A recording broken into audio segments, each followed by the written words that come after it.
Hello there, and what a day we have for you today in God's Word. This is day number 284, and we read Ezekiel 1, Song of Solomon 1, and our second reading in Matthew 23. So let's get started with Ezekiel 1.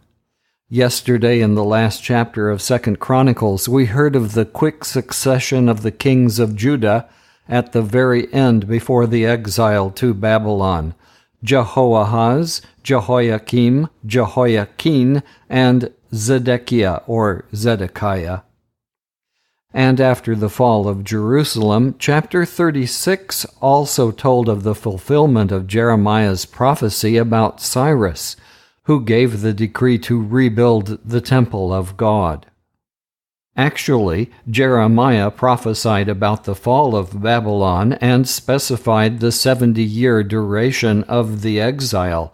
However, it was Isaiah who mentioned King Cyrus by name, one of the most stunning of all prophecies. Ezekiel was not only a prophet, but also a priest.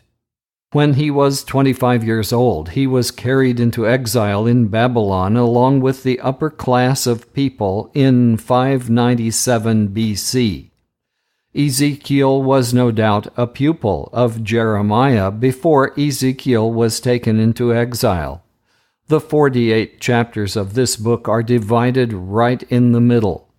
Chapters 1 through 24 are presage prophecies about the destruction of Jerusalem.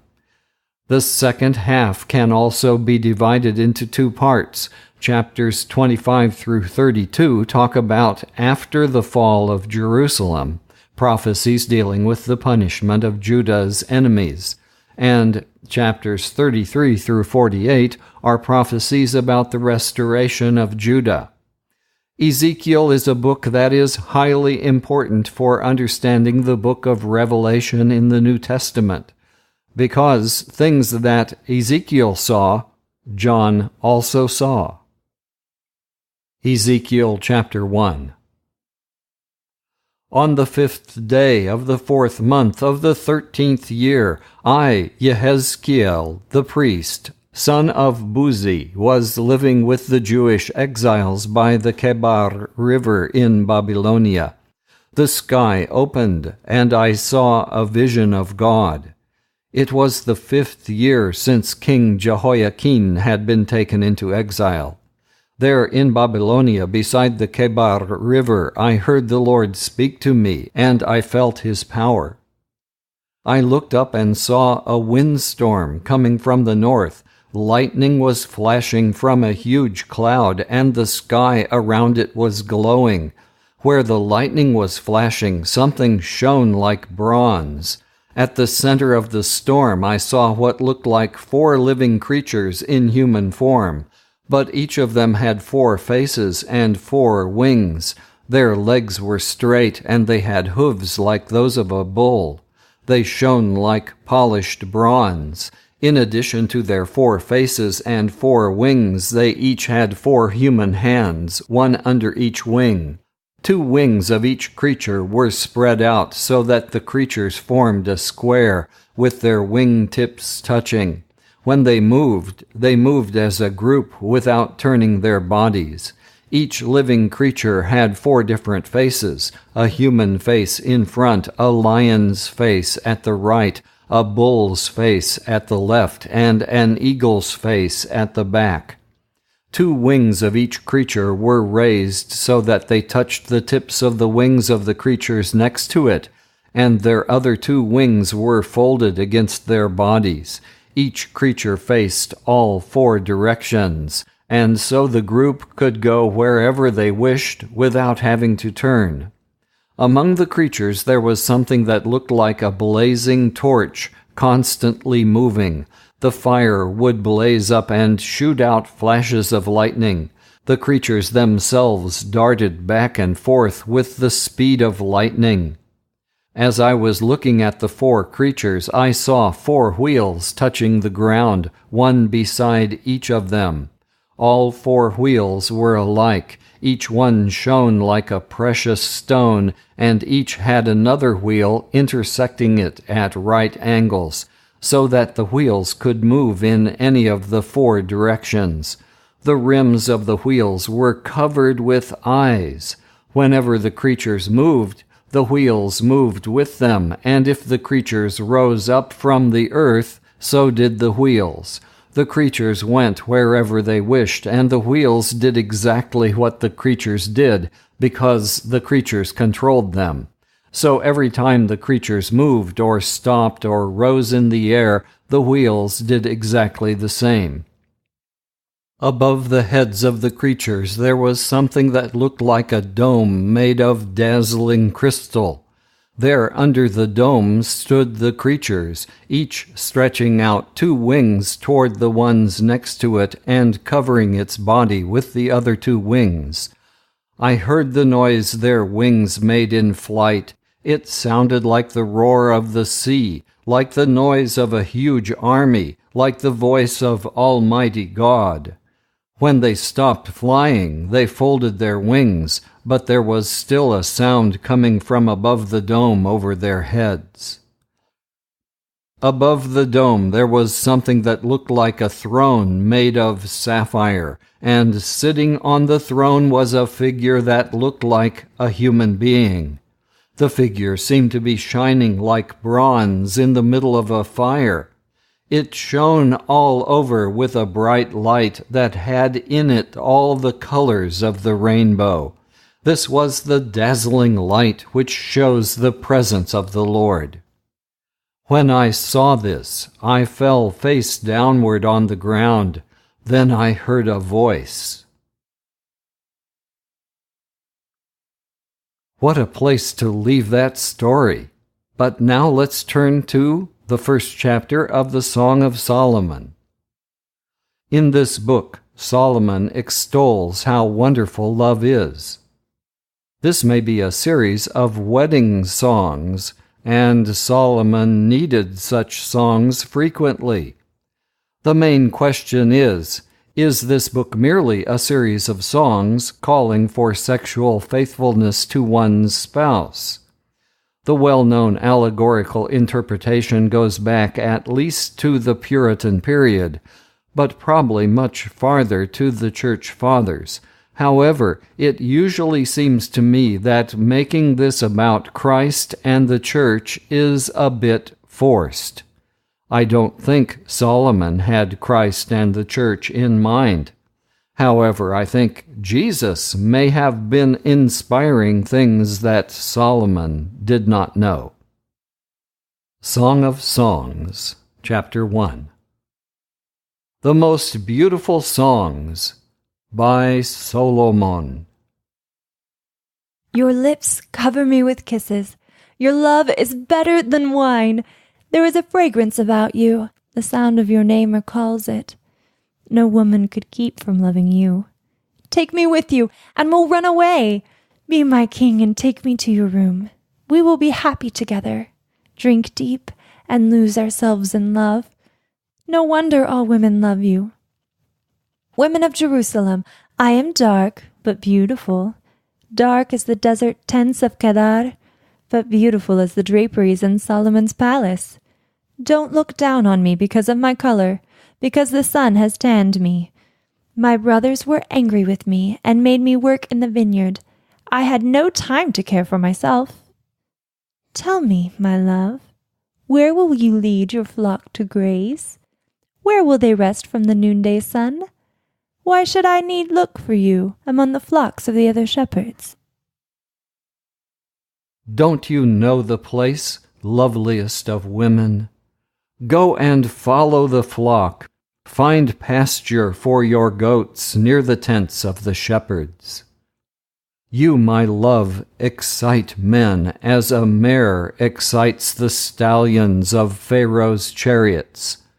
Your hair is beautiful upon your cheeks and falls along your neck like jewels. But we will make for you a chain of gold with ornaments of silver. My king was lying on his couch, and my perfume filled the air with fragrance. My lover has the scent of myrrh as he lies upon my breast. My lover is like the wildflowers that bloom in the vineyards at En-gedi. How beautiful you are, my love! How your eyes shine with love! How handsome you are, my dearest! How you delight me! The green grass will be our bed, the cedars will be the beams of our house, and the cypress trees the ceiling. I am only a wildflower in Sharon, a lily in a mountain valley. Now let's return to Matthew 23. Yesterday we heard the first part of Jesus' invective against the Pharisees and teachers of religious law. Jesus told the truth. In a way, it was a loving act to warn them. He already knew that these were the very men who would crucify him. Matthew 23, starting at verse 13. How terrible for you, teachers of the law and Pharisees, you hypocrites! You lock the door to the kingdom of heaven in people's faces, but you yourselves don't go in, nor do you allow in those who are trying to enter. How terrible for you, teachers of the law and Pharisees, you hypocrites! You sail across the seas and cross whole countries to win one convert. And when you succeed, you make him twice as deserving of going to hell as you yourselves are. How terrible for you, blind guides! You teach, if someone swears by the temple, he isn't bound by his vow, but if he swears by the gold in the temple, he is bound. Blind fools! Which is more important, the gold or the temple which makes the gold holy? You also teach, if someone swears by the altar, he isn't bound by his vow. But if he swears by the gift on the altar, he is bound. How blind you are! Which is the more important, the gift or the altar which makes the gift holy? So then, when a person swears by the altar, he is swearing by it and by all the gifts on it, and when he swears by the temple, he is swearing by it and by God who lives there. And when someone swears by heaven, he is swearing by God's throne and by him who sits on it. How terrible for you, teachers of the law and Pharisees! You hypocrites! You give to God 1/10 even of the seasoning herbs, such as mint, dill, and cumin, but you neglect to obey the really important teachings of the law, such as justice and mercy and honesty. These you should practice without neglecting the others. Blind guides! You strain a fly out of your drink, but swallow a camel. How terrible for you, teachers of the law and Pharisees! You hypocrites! You clean the outside of your cup and plate, while the inside is full of what you have gotten by violence and selfishness. Blind Pharisee! Clean what is inside the cup first, and then the outside will be clean too.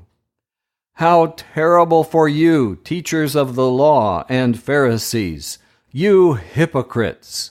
You are like whitewashed tombs, which look fine on the outside, but are full of bones and decaying corpses on the inside.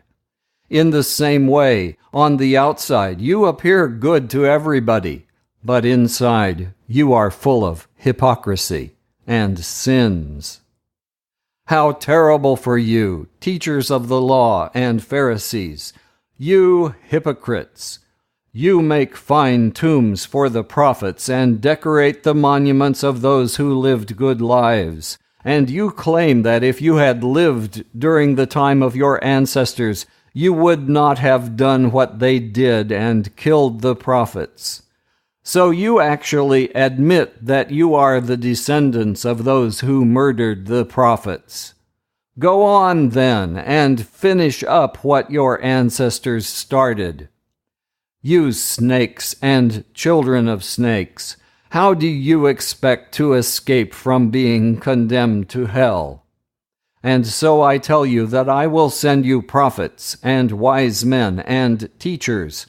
You will kill some of them, crucify others, and whip others in the synagogues, and chase them from town to town.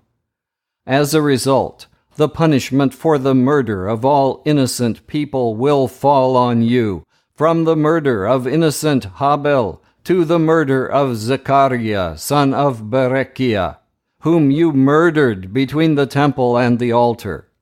I tell you indeed, the punishment for all these murders will fall on the people of this day. Jerusalem, Jerusalem, you kill the prophets and stone the messengers God has sent you. How many times I wanted to put my arms around all your people, just as a hen gathers her chicks under her wings, but you would not let me.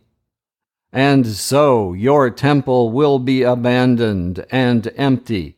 From now on, I tell you, you will never see me again until you say, God bless him who comes in the name of the Lord. It's that time. Let's go to our Lord now in prayer. Dear Lord Jesus, I think I know one big reason the teachers of the law and the Pharisees became such hypocrites. They didn't expect you to come. So firm were they in that belief and in their powerful positions that they became blind to your glorious presence and all your miracles. They were the ones who could say, "This guy does a lot of miracles. Come on, let's kill him." So, Lord, let us now not be blind to all the signs of your soon coming again. Because if we don't expect you, we will quickly become like those who clean the outside of the bowl, but leave the inside dirty. We'll be so religious as to strain out a gnat out of our drink, but swallow a camel. We will pride ourselves on tithing garden herbs, but neglect such things as justice, mercy, and honesty. We will cross land and sea and whole countries to make one convert. Then we will make that poor wretch into a hypocrite like ourselves. Instead, make us to be those who will joyfully shout, God bless him who comes in the name of the Lord.